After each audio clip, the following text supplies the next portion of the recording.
इंद्र ने कहा है, हे ब्रह्मपुत्र, हे मुनियों में श्रेष्ठ, सभी शास्त्रों के ज्ञाता, हे देव व्रतों में उत्तम उस व्रत को बताएं जिस व्रत से मनुष्यों को मुक्ति लाभ प्राप्त हो, तथा हे ब्राह्मण, उस व्रत से प्राणियों को भोग व मोक्ष भी प्राप्त हो जाए।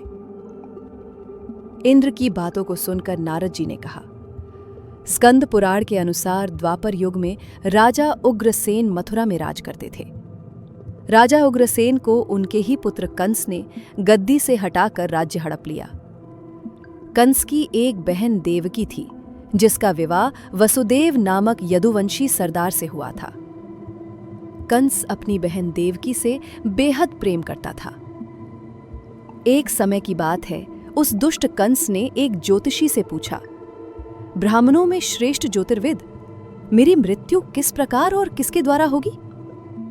ज्योतिषी बोले, हे दानवों में श्रेष्ठ कंस, वसुदेव की धर्मपत्नी देवकी, जो आपकी बहन भी है, उसी के गर्भ से उत्पन्न 8वां पुत्र, जो कि शत्रुओं को भी पराजित कर इस संसार में कृष्ण के नाम से विख्यात होगा, वही एक समय सूर्योदय काल में आपका वध करेगा। यह सुन कंस क्रोधित हो उठा और उसने देवकी को मारने का प्रयास किया। कंस ने सोचा, अगर मैं इसे ही मार दूं तो इसका पुत्र ही नहीं होगा और ना ही मेरा नाश होगा।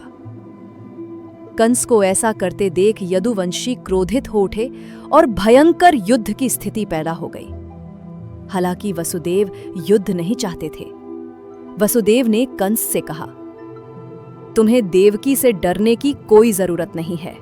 समय आने पर मैं तुम्हें खुद देवकी की 8वीं संतान सौंप दूंगा। उनके समझाने पर कंस का गुस्सा शांत हो गया। कंस ने वसुदेव जी की बात मान ली और वसुदेव व देवकी को कारागार में बंद कर दिया और सख्त पहरा लगवा दिया। 8वें पुत्र के रूप में भगवान का जन्म। समय आने पर कंस ने एक एक कर देवकी की 7 संतानों को मार दिया। जब 8वें संतान का समय आया तो कंस ने पहरा कड़ा कर दिया। भाद्रपद माह के कृष्ण पक्ष की अष्टमी को रोहिणी नक्षत्र में श्री कृष्ण का जन्म हुआ। श्री कृष्ण के जन्म के उपलक्ष्य में ही जन्माष्टमी का महान व्रत किया जाता है। हजारों अश्वमेध यज्ञ, सहस्रों राजसूय यज्ञ, दान, तीर्थ और व्रत करने से जो फल प्राप्त होता है, वह सब कृष्णाष्टमी के व्रत से प्राप्त हो जाता है। जिस समय वसुदेव देवकी को पुत्र पैदा हुआ, उसी समय संयोग से उनके मित्र नंद जी के यहाँ एक कन्या का जन्म हुआ, जो और कुछ नहीं, सिर्फ माया थी। बालक का जन्म होते ही वहां अचानक प्रकाश हुआ और सामने भगवान विष्णु प्रकट हुए। उन्होंने वसुदेव से कहा, मैं ही बालक रूप में तुम्हारी संतान के रूप में जन्मा हूं। तुम मुझे अभी इसी समय अपने मित्र नंद जी के घर वृंदावन में छोड़ आओ और उनके यहाँ जो कन्या जन्मी है उसे लाकर कंस को दे दो। खुल गई बेड़ियां, यमुना ने दिया रास्ता। ये आदेश सुनकर वसुदेव नवजात शिशु को सूप में रखकर कारागृह से निकल पड़े और अथाह यमुना को पार कर नंद जी के घर पहुंचे। रास्ते में हो रहे चमत्कारों को देखकर वो बेहद दंग थे, जैसे पहरेदार अपने आप ही सो गए। उनके हाथों में पड़ी बेड़ियां खुल गईं, उफनती हुई यमुना नदी भी उनके लिए रास्ता दे रही थी। यमुना नदी को पार कर वसुदेव ने नवजात शिशु को यशोदा के साथ सुला दिया और कन्या को लेकर मथुरा आ गए।